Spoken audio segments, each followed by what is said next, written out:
I am getting ready to make sweetened condensed milk snowballs. If you watched my coconut ball video the other day, I'd only used 1/2 can of condensed sweetened milk, and I was like, what am I going to do with this other 1/2 can? And I googled it, and this was the most interesting looking recipe. It's from Lord Byron's Kitchen, and it's only 4 ingredients, 5 if you count the powdered sugar you put on at the end. So it's 1 cup butter, cream this together, the 1/2 cup of condensed milk, 2 cups flour, and then 3 teaspoons of baking powder, and that's really it. So pretty basic. Oh, and you can use vanilla if you want to add a little extra flavor. I'm not going to, because I think this is sweet enough, and I just want to see what it tastes like. Since this is the first time I've ever made it, I want to see what it tastes like without the vanilla. So first thing I'm going to do, it says to take your 1 cup of butter and put it in the mixer and mix it, cream it together for 3 minutes. This has been whipped for 3 minutes. Now we're going to add the milk, or it's very thick. I'm going to need a spatula. So we're going to add this, maybe. I had it in the refrigerator, so it's even thicker. And beat this together for 2 minutes. I'm going to need my spatula. Look how good that is looking. So now we're going to add 3 teaspoons of baking powder and 2 cups of flour until it is all mixed together. All right, I got to my cookie scoop. I don't have good luck with these, but I'm going to keep trying because, you know, I tend to make the cookies too big. These need to be 1-inch scoops, and it's baked at 320 for 12 minutes, which I think 320 is very low. The lowest I've ever baked cookies, it tends to be 350, but that's what the directions say, so that's what we're gonna do. All right, I'm pretty sure the first scoop worked.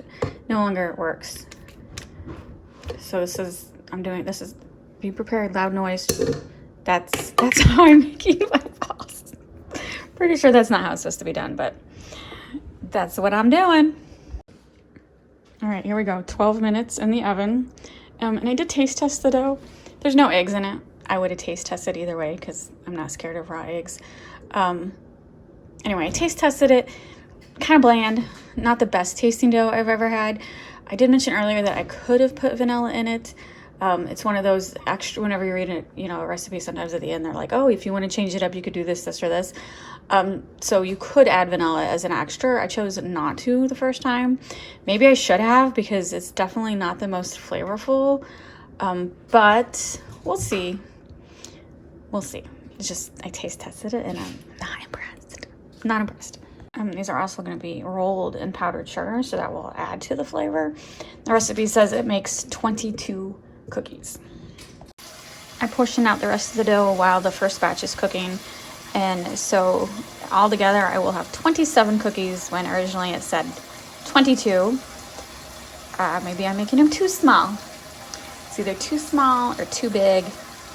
I can never get it just right. Here's the first batch, and the recipe doesn't say to roll it in the powdered sugar. It says to sift powdered sugar over it, so that's what we're gonna do.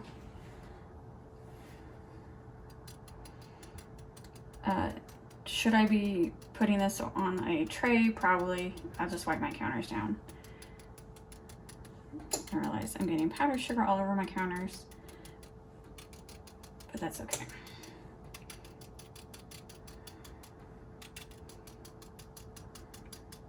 They do look good.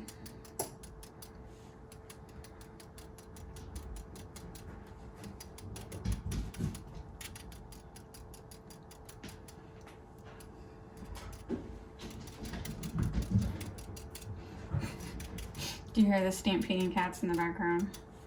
They're running around playing with each other, chasing after toys, chasing each other. It's just like having a bunch of toddlers in the house. All right, since they didn't expand that much, I put the rest, you know, I usually like 6 cookies per tray, but I put 8 per tray to finish the last batch, so I didn't have to do 3 rounds.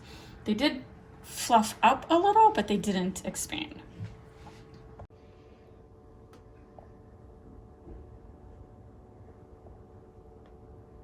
I'm hungry. I'm doing taste tests before they cool down. I really should let them cool down all the way.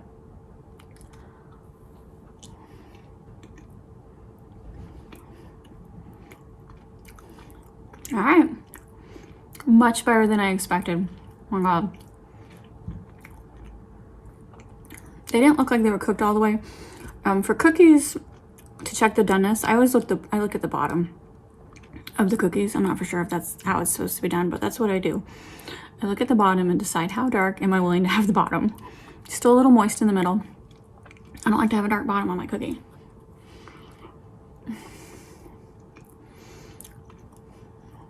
Vanilla wouldn't hurt, but it tastes perfectly fine without it. It's a pretty simple recipe to use up that extra condensed milk. You never know what to do with. That's good.